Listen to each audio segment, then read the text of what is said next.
Good morning. You listen to FloorDaily.net, and I'm Kemp Harr. This morning, my guest is Brian Elias, an enthusiastic entrepreneur that's entering the flooring business. Brian, how you doing? I'm doing great today. How you doing? I'm great. So one of my friends told me I need to talk to you because you're going to be a disruptor in this business. You're CEO of a business called Refloor, and you have past experiences in several other markets, but one of them was 1-800-HANSON. It was a home improvement business that you sold to private equity in 2017, and it was windows, siding, and roofing.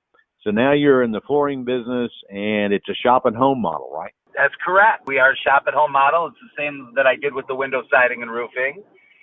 And I thought flooring would be a great avenue for the same type of business that I did already.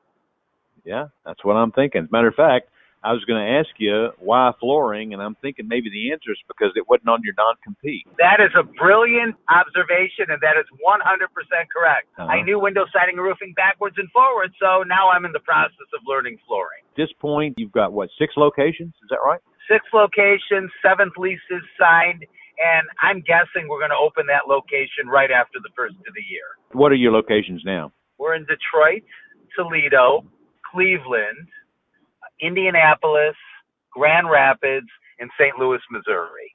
The next one is going to be Cincinnati.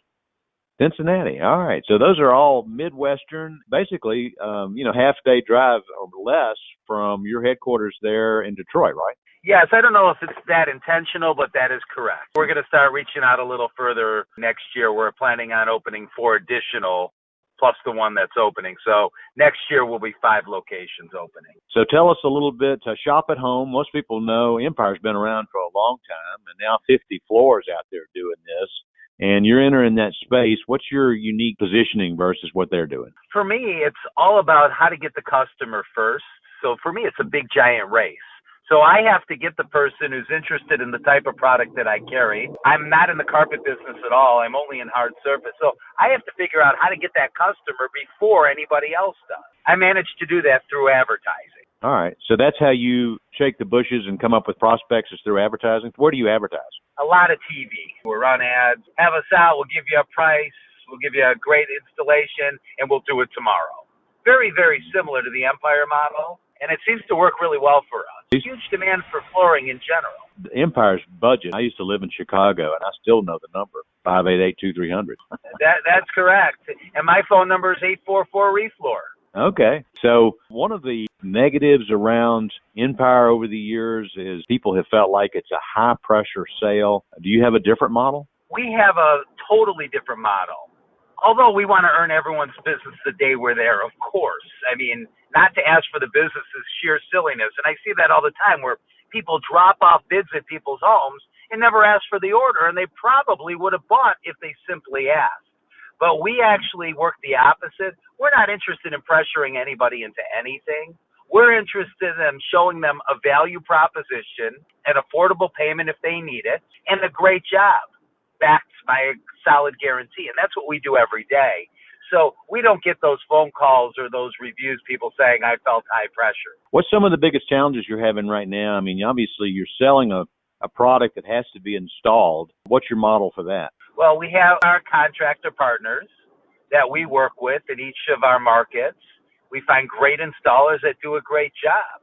And we're not afraid to pay them. So we typically pay our people more than other companies do, because I want the best installers working on my team. And that's some of the challenges that I hear with some of these flooring companies is, how do you find the great installers, Brian? How do you do that? Number one, the ones that are great, they know that they're great. They got an ego. They say, I'm the best. And then I grab that guy and I make sure that I hire the best. So we're not finding ourselves going back as much as other people are. Well, it seems like the other resource you need are great salespeople. What industries do you like to pull them from? I don't pull from any industry. I like to take people and train them from the very beginning. I would prefer not to hire anybody in the flooring business, period.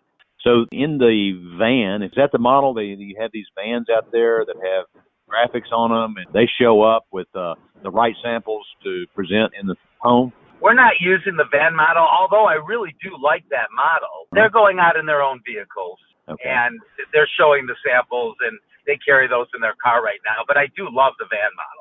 So the samples that you're using, the products that you're offering, are they coming from multiple suppliers? We do use multiple suppliers, and we're always looking for good supplier partners as well. And we find that by having a variety for the customer, we want to make sure we have a good selection for what they want. That's the biggest challenge, because there's a lot of people out there, we don't have what they need, and some of those flooring stores have a leg up on us. Right. They have a wider assortment. So do you have the gambit as far as price points? And I mean, you've got solid hardwood, engineered hardwood, you got LVT, ceramic tile. You doing all that? Everything except for the ceramic tile. Very You do no tile, okay. no carpet. No tile, no carpet. Here's a quick question. Obviously, Jerome Powell is stepping on growth in the residential replacement market by raising interest rates. What's your outlook for 23? Your job when you have a down market, which I've been through many times, is to figure out how to make it affordable for the customers that can't afford it. If you're not talking financing and you're not talking payments, you're not talking their language. The majority of the customers don't have that extra disposable income. So it's your job to figure out financing programs to make it affordable for them. So when we present a price, every time we present a price, we present it with a payment option. 0%, for 1 year, or stretched out over 5 to 10 years, whatever is affordable for the customer. Because what people don't realize in sales is the customer's not going to tell you, I don't have the money, I can't afford that. You're eliminating that customer saying those words to you by presenting them a payment. Hey, we do this and the payment would be this much money. And a $10,000 job, they could have a 0 interest loan for $400. And to me, that's what the business is all about. Are you partnering with a finance company like Wells Fargo? Just like a Wells Fargo. I use a different one, but just like a Wells Fargo. Okay. Exactly the same. What's your advice for those people in this business who are just planning to hunker down and ride out 23 and wait to the recovery on the other side? Well, hunkering down is a big mistake, okay? This is the time to take market share. This is your opportunity. A lot of people I talk to in the flooring business think they're in the flooring business. They're not. You're in the new business every day of your life. And you got to be focusing on how you're going to get new business in your door every single day. And that's what I live my life doing. Most of the businesses talk about themselves. I see it all the time. We've been in business for 60 years. We're family owned and operated.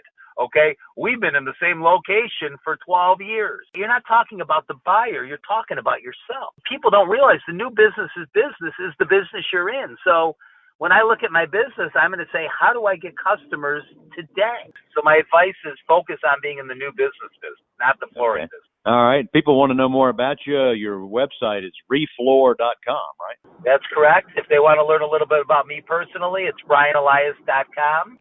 And anybody could reach out anytime if they want to pick my brain. I'm happy to help anybody because I had a lot of people that helped me along the way. All right, Brian, thanks for spending time with our listeners. Again, been talking to Brian Elias, the CEO of Refloor.com, and you've been listening to Kemp Harr and FloorDaily.net.